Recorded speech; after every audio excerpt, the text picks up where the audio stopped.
ఎవరి మీద యుద్ధం చేయడానికి రెడీ చేశాడు ఈ హకీం సలావుద్దీన్?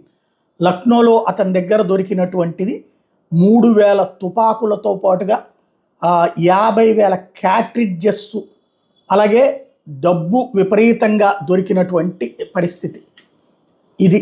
నిన్ననే మనం మాట్లాడుకున్నాం.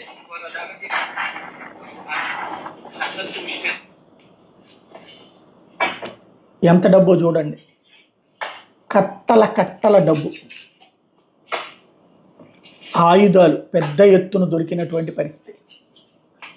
వీటన్నిటితో అసలు అతను ఏం చేయాలనుకుంటాడు? భారతదేశం మీద ఏకంగా యుద్ధం చేయడానికి తగ్గట్టుగా అన్ని రకాలైనటువంటి తుపాకులు, ఆయుధాలు, నగదు ఎన్ని రెడీ చేసుకు పెట్టుకున్న ఇతని వెనకాల బ్యాక్గ్రౌండ్ ఇప్పుడు తేలాల్సి ఉంది.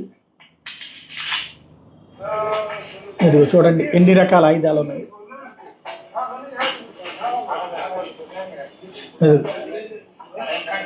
సైనిక స్థావరాల్లో కూడా లేనన్ని ఆయుధాలు ఉన్నాయి.